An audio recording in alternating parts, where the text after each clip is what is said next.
Hey, my name is Jason Cox, and I'm here to tell you a little bit about my story.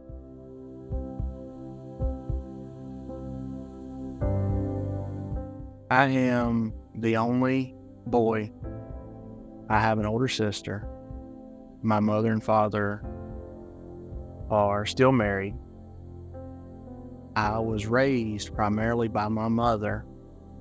My sister, who is 7 years older than me, was out of the house and on to college while I went through, my teenage years. I had a very reckless childhood to my teens and my 20s. Um, I didn't fear death. I did not fear anything, whether it was riding motorcycles, fast cars, machinery, whatever it was. When I got onto something with power, I dominated it. My goal wasn't just to drive fast. My goal was to push the machinery past its limits. Looking back now, I can see where the Lord had protected me through many, many things. I had no fear, of dying. I did deal with anxiety, depression. I dealt with a lot of those thoughts as a teenager and into my 20s. After I wrecked my truck, I was 18, 19, somewhere around there. I split my truck in two.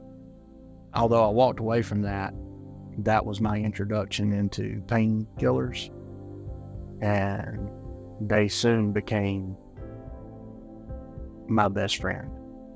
And that's what I looked to get through my day, was to have those. That's a love-hate relationship. And for years I battled that. And I had actually been able to put that down and had been away from them.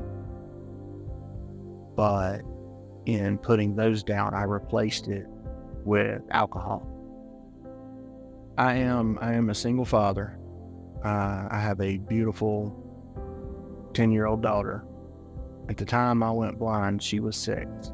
I had been out to eat, and it was me, her, and my parents. We had returned back to Mom's house from a nice meal.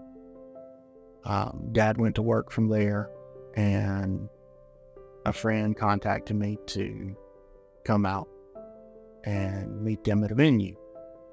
So Mom kept my daughter for the night, and I went out to go spend some time with friends.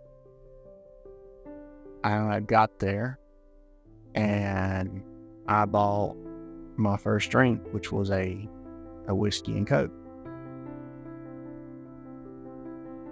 I remember that first drink, and I remember sitting there adjacent to the quote-unquote friends, and I remember an eye dropping. After that, it was all blacked out.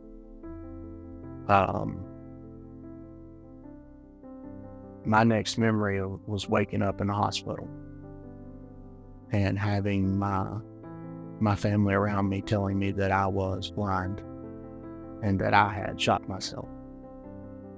I didn't believe them. It just did not seem feasible. It just didn't seem like that was something I would do.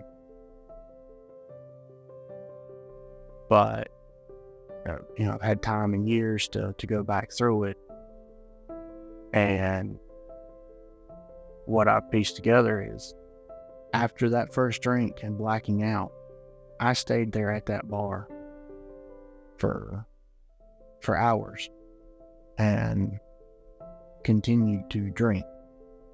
At some point, I got in my truck and I drove 30 minutes home. By God's grace, I made it home. It didn't hurt anyone else, and I made it home safely. But in returning home, I lost all semblance of sanity. if it was even there on the drive home.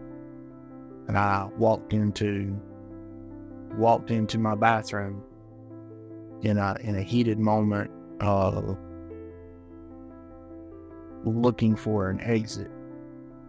Picked up a .40 caliber off the top shelf in my bathroom, put it to my right temple, and in that moment, standing in the bathroom, looking in the mirror, and I do have this memory. Yeah, I have this memory perfect. I have the memory of picking it up, putting it here, and in that moment, not being able to do anything with my hand, but just enough to turn my head at the moment that trigger was pulled. And when it was pulled, it went in the right temple, straight through and out the left eye, rendering me completely blind. I tell everyone, and I'll continue to say it, that was the turning point in my life. And that's when, although I could no longer physically see, the events leading up to my eyes being opened